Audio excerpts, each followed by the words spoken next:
Everybody. Thank you for joining us today. Today we are talking about introducing the Bike Advocacy Toolkit, which is the newest resource from us at the League of American Bicyclists. To start off, I just wanted to say and introduce myself. I am Anna Tang. I am the Bicycle Friendly America program specialist here at the League. I have been with the League for about 3 years, and I was one of the lead authors on this toolkit, which is a very exciting resource. Next, I wanted to just say a word of thanks to everybody who helped to make this toolkit possible, especially to Allie Mabry, who was our graphic designer to bring you the fabulous hand-drawn graphics that are in it, as well as my boss, Amelia Neptune, and Bill Nesper, who is the executive director of the League of American Bicyclists, the entire comms team, Lauren and Marley, our policy team, Karen and Ken, and also our external reviewers, Max, Anna, Michael, and then finally Kevin, who is our membership director and helped us get the toolkit up on our store. So thanks to all of them, and thanks to all of you. The next thing is just overview and background of the toolkit. So the toolkit itself is a downloadable 48-page PDF, which you can get on the League's store, our shop at shop.bikeleague.org. The League has been around since 1880 and is the oldest national nonprofit around bike advocacy. And we are finally bringing all of that knowledge, 145-ish years of bike advocacy, and putting it into this toolkit. And it's also an answer to a lot of our members' ask and request for advocacy resources. The benefits of the toolkit are a multitude, but to be an all-in-one guide and resource, it also gives structure to advocacy and to local advocates, access to tools and templates within this resource. There are a lot of them throughout the toolkit, and they're structured so that you can use them and make them customizable for your local community.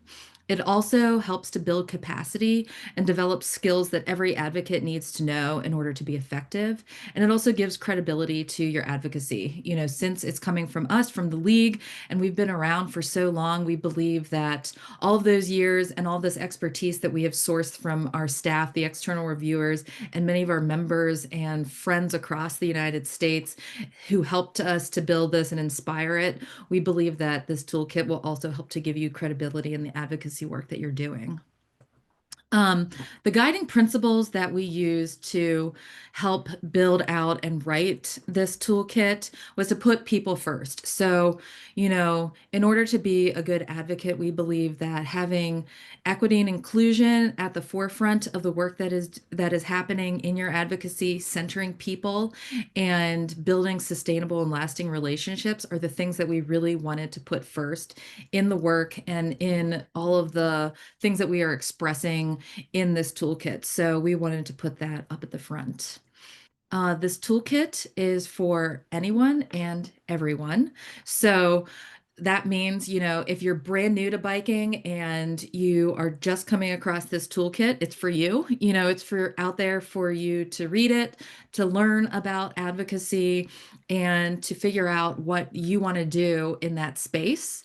It's also for those of us who have maybe been in the advocacy world for a couple of years or a couple of decades, and you want to just brush up on your advocacy skills, or maybe relearn or figure out what you want to get from your advocacy.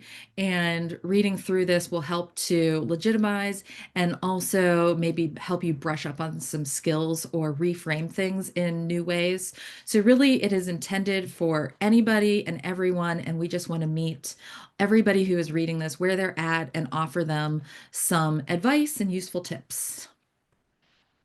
So to get into a little bit more about the contents of the toolkit, what is it? So it is a roadmap for local advocates on how to organize in their communities and mobilize the grassroots. I know it's probably really hard to read this contents page, but it offers a lot of advice in here, as well as step-by-step instructions, and it gives people a lot of framework on those essential advocacy topics. So, what's included in here in the structure and in the content is a lot of, large paragraphs that talk about the fundamental educational and informational information that you are going to need to know.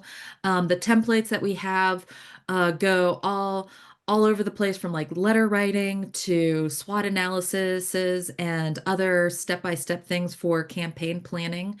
It also helps with level setting. So, you know, these are the current topics and the current issues that a lot of advocates are talking about or have talked about in the past, and it level sets for everybody so that we're all coming at our advocacy from the same page. Additionally, there's a lot of useful advice in there. As you can see on this screen in the bottom corner is a little like call out box, which you'll see throughout the toolkit a lot of times, which is taking the bigger content of the page and putting in some very practical, useful advice. The toolkit has strategic planning, which is a very fundamental tool for advocates to know how to take step-by-step issues and turn them into campaigns or processes to be effective. It also has strategies in there for organizing as well as mobilizing, and just a plethora of other things too. So here are some examples. This is an example of a capital budget letter request, which goes through, just one tactic that is in here to help build up your community support and your community legitimacy. We also have, agendas in here for starting and sustaining your first maybe community groups meeting or local advocacy groups meetings. We have storytelling and how to communicate effectively, as well as tips for coalition building and partnerships with people in your community, who to reach out to, and how to include them. There's also a huge section on policy basics and strategy for building and creating lasting policy that will change the fabric of your community. Some more examples are around power mapping, which you can see here in this illustration, talks about, finding your power and then building it out within your community, always keeping people at the center of it, setting goals, building timelines, and also we have charts and worksheets that are external supplemental materials that come with this toolkit that you can access once you download it. Um, then there's also our grassroots organizing section, which is one of the largest sections within this toolkit, which talks about, those 101 skills that you really need and you'll need to continue to build on as you become more and more effective advocates. So you want to build a base. It also talks about how to organize and grow that base through organizing, how to form and sustain a local group, as well as hosting a meeting and getting the community involved and who to involve in the community in an inclusive and supportive way. Then there's also resources. At the end of it, we have a lot of the essential guides and manuals that every effective bike advocate should read thoroughly and digest and reference as you continue your advocacy work. There is also in here a guide on how you can use us at the League as a resource for your advocacy. We love to help people and we love to help local advocates learn about all the things that we are able to do to help you. There's also some basic tools in there, figuring out like how to just get organized amongst your own group before you maybe go out to the public and advertise. We also have lists of national and local organizations that folks should be aware of, as well as a bunch of other glossaries, a glossary in there of terms and acronyms too. Finally, how to use this toolkit. So really, we've written this toolkit to be read sequentially and then referenced as needed. Other ways we have thought that people might be able to use this is add an onboarding manual for advocacy hires or for anybody joining your advocacy organization or just like local informal all volunteer group. It's a great way to get everybody level set and on the same page as far as what advocacy means. We would love it if you would share it with your community to help educate people. And then also just use it to help plan your campaigns and be a more effective advocate. And then also, of course, just like use it however you need to. It's there for you, and we want you to use it as you see fit. Um, so really, I just want to say that it's a work in progress. We know that this was our first iteration of it, so we welcome your feedback and any other remarks that you would like to share with us, maybe your success stories.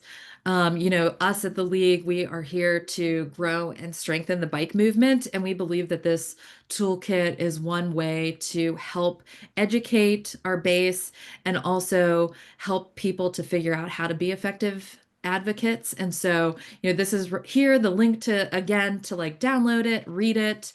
It is on our website at shop.bikelead.org under the BFA materials, which is our Bicycle Friendly America programming. You can find it there and download it.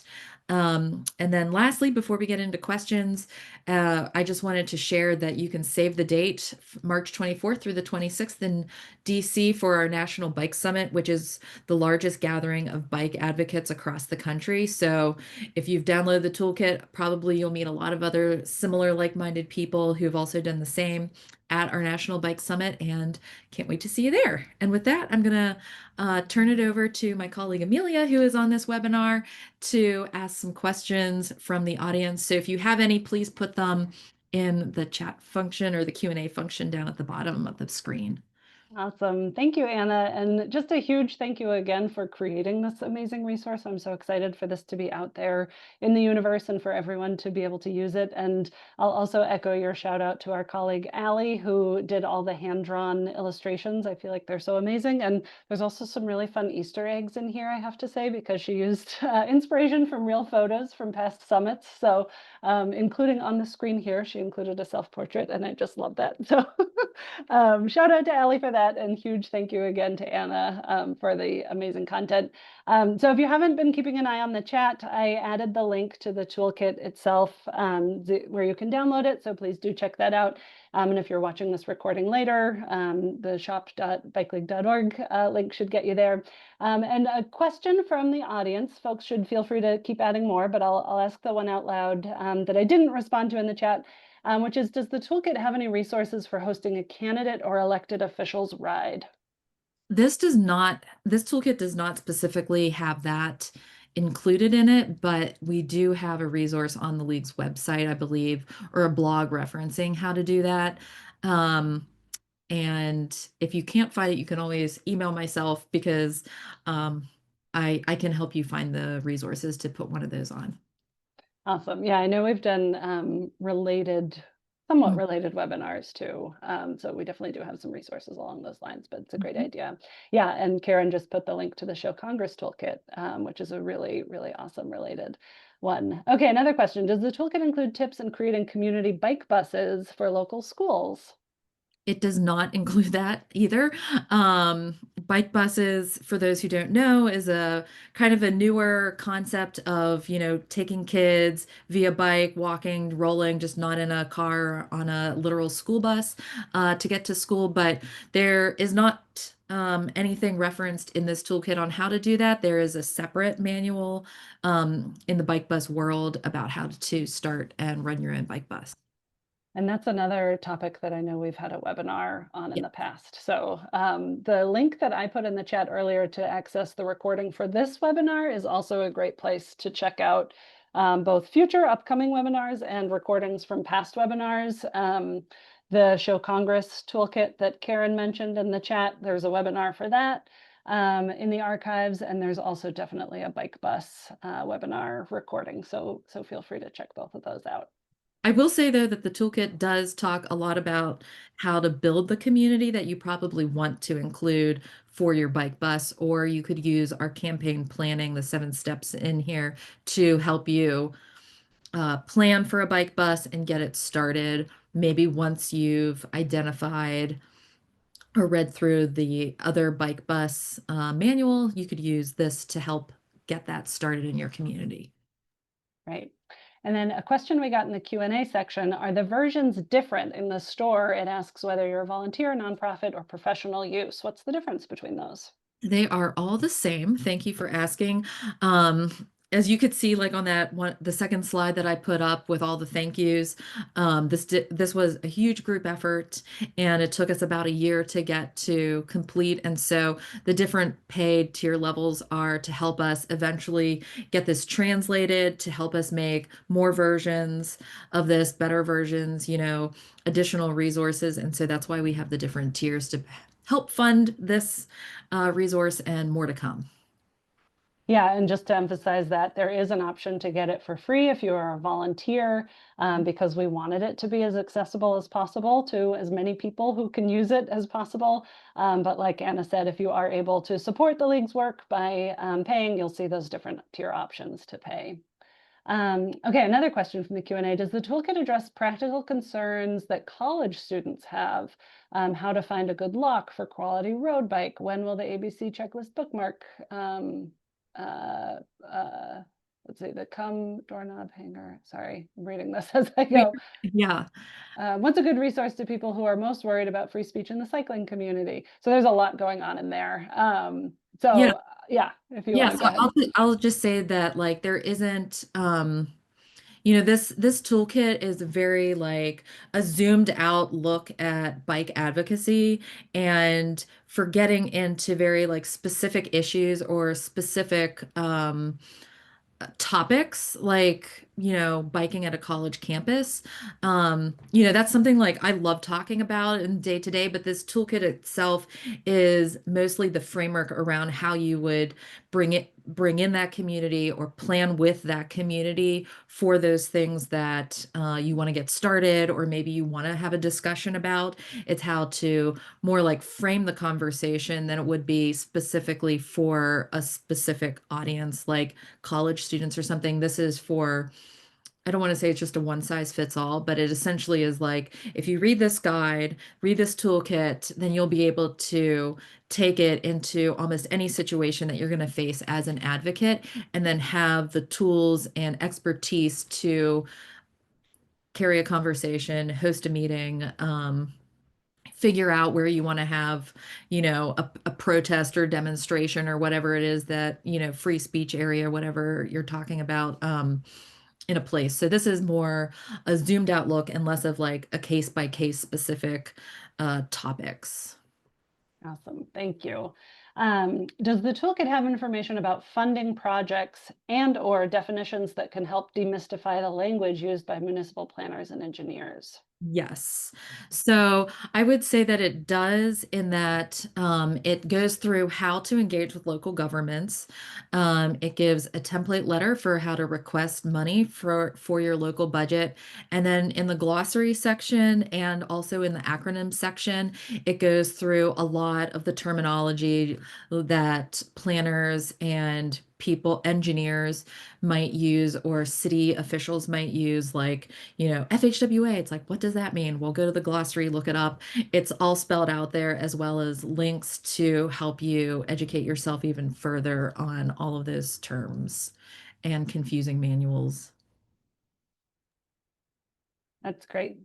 And then there's one in the chat. Does the Bike League have policy statements maybe on the website that might help educate yourself or group as they begin to learn about a topic? And I will put a couple links in the chat in response to that, because we do have some like policy issue high level pages. And then as you explore on these policy pages, you'll find a lot more information. And Anna, if you have anything to add to that, feel Yeah, free. yeah. So definitely in the toolkit, it does talk about policy basics and it goes into like the difference between a policy, how it's created, the difference between an ordinance and a resolution, what's an unwritten policy versus a written policy, and how to, maybe go about writing your first complete street policy or Vision Zero policy or maybe just like a parking ordinance or something that you are looking to get passed in your local community.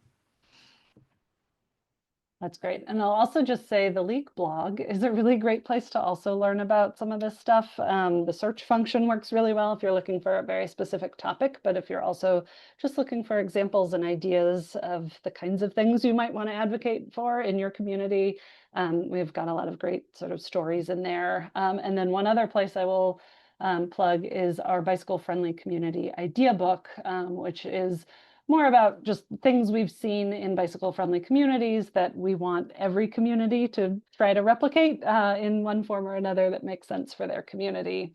Mhm. And Anna, I'm going to ask you another question. What have you heard any examples of how people are planning to use the Bike Advocacy Toolkit, or ways that you hope people will use the Bike Advocacy Toolkit? Yeah, thank you. Definitely. I've heard from some people, the first statement a lot of people have said is, I wish I'd had this 5 years ago, 3 years ago when I first started my advocacy journey because it would have really helped me. So I really hope that, this gets into the hands of new or emerging advocates so that they don't feel so lost because I remember that feeling when I started my bike advocacy journey and I didn't know that riding a bike was advocacy. And so now that I'm, a couple years into the whole bike advocacy world, I feel like this would be a good tool for new people.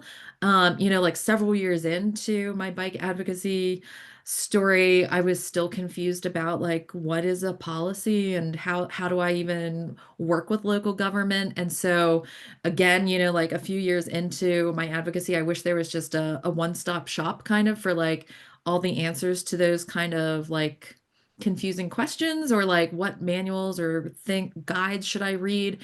And this toolkit has all of that in there. And by the time whoever is reading this, digs into every single link that's in there, they will be so informed that, they'll feel like they could answer the questions that, everybody that they meet on the street will probably have. And so I see this really as a guide for new and emerging advocates, but also something to continuously reference as you stay in the bike world, stay in the bike advocacy world, and continue to work on a lot of different campaigns or with a lot of different people.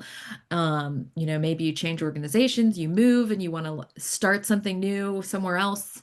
And so this is really meant for all advocates at all stages, but specifically for getting people kind of like on the same page. Awesome. And then, somewhat relatedly, can you tell us about other ways people can get involved? Like we had a question in the chat about whether there's something like a Google group, and I shared the link to the Google group. I'll put the link in again. But if you could talk a little bit about what it is and who it's for, that'd be Yeah, awesome. sure. Yeah. So we started about 3 years ago, the League. We started a national bike advocate Google group just for bike advocates to kind of ask their burning questions to their peers, have, dialogue, share resources, commiserate, even meet like-minded people. And it's really become a great resource for people to meet their contemporaries across the United States and find answers. I think one of the most recent examples is somebody was like, is there a place that anybody could point me to for learning about how to report near misses, when you're out on the street? And so I think about like 20 people responded like, this is what we've developed locally. This is a good example of something that I've seen, this other company do. And so it's a place for people to just get those questions answered and also to learn and understand, different topics in bike advocacy. And it's open to anybody. So, but most specifically for bike advocates. Awesome. And then, as one of our board members put in the chat, I will also use that opportunity to remind everyone about the summit, which I know Anna already had a slide for, but yeah, just plugging that again. The National Bike Summit is another great place to get that exactly that kind of information sharing and peer learning, but in person. And we are hoping to planning to open registration in the next couple of weeks. So keep an eye out for that, bikeleague.org/summit to learn more. We're really excited to announce some keynotes very soon, so please stay tuned for that.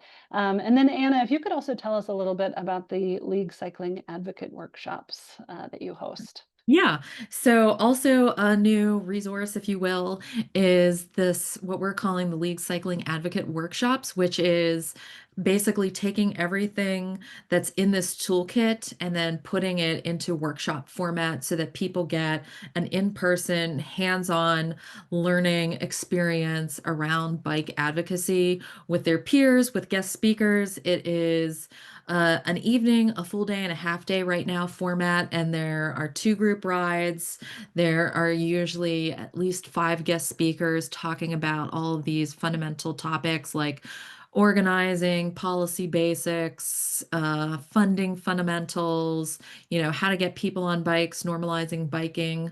And this happened twice a year in major cities across the United States. And we are just in the planning process for getting next year, 2027, scheduled. So stay tuned for that. But we have hosted a few in the past, and they've just been wonderful to meet local advocates and to bring peers together. Cool. And I'm just going to say out loud, the person in the chat who asked about bike bus information, that would be on our webinars archive page, which I will put in the chat. We've had a bike bus webinar earlier this summer, I think, so you can find that there. Well, I don't see any other questions in the chat, but just to give people another minute to type anything left in, and I'll ask you one more of my questions. What are your long-term goals for the Advocacy Toolkit and any other kind of resources you're hoping to develop in the future? Yeah, thank you. So first and foremost, I'm really hoping that, we get the funding and support to get the toolkit translated into first Spanish and then hopefully a couple other languages as is possible for us. So that's like very short-term goals. And then long-term, kind of like what I was saying, it's like we know that this isn't an all-comprehensive toolkit. And so we would like to do like a 2.0 version, maybe turn some of the topics into webinars or other resources, and other learning opportunities for people. And also taking people's suggestions for what they would like, because that's how we develop our resources too, is like responding to people's requests. Awesome. Well, I echo everybody in the chat who's giving you thanks and praise. Oh, here's one more question. Any insight into whether efforts to advocate for grants that might have been promised being funded when they've been threatened with clawback? Oh, that's a great question. That's a whole nother webinar topic. Yeah, I would say, oh, do you want me to answer or? Go for Okay. it. Yeah, so like this, like that's a very obviously timely topic and mildly depressing, but it's also something that's real. And I think that at the heart of the toolkit and at the heart of kind of what this this grassroots advocacy, organizing and mobilizing is trying to really hone in on is that you have to work with people, hear what they have to say, and then mobilize the grassroots so that you can advocate and ask for the things that you want, whether that's funding or something else. And, as you get into the toolkit and as you start to digest its material, I think it'll become very apparent that there's, the government side of things and then the community side of things. And in order for both of them to work, you need both, and you have to work together kind of in conjunction. There's a lot of different tactics on how to, you know, do effective things, but once you've read the toolkit, maybe gone through a power mapping exercise and then mobilize that grassroots to build support to get what you want, I think you're going to find that like advocating for certain grants or different funding opportunities, et cetera, are going to make a whole lot more sense, and you're probably going to see more wins too. Awesome. Okay, one more question we got. And then this was a short webinar, but people should feel free to reach out with any other questions they have after this. So someone asked, is there a section on how to navigate the process of becoming a 501c3 if you don't have money to pay for a lawyer? Yeah, definitely. We have a section specifically dedicated to the pros and cons of if you want to be affiliated, with an organization, or if you want to be an independent 501c3 or 501c4. There's a lot of different things to consider, but we do have a chart in there about navigating that and some questions that you might want to ask yourself as consider how you want to be structured. Awesome. Well, thank you, Anna, for writing this amazing resource and leading the way in supporting our local advocates, and for your time today. And everybody who joined, thanks so much for downloading this and using it in your local advocacy work. You are helping to build a more bicycle-friendly America for everyone. And we hope you will keep in touch and share stories with us about how you're using the toolkit. We're really looking forward to hearing about your local advocacy wins. So please do keep in touch. Anna, I'll leave it to you if you have any other closing remarks. No, yeah, just thank you and can't wait to see how it gets used. So thank you. We will see you later. Thanks, everyone.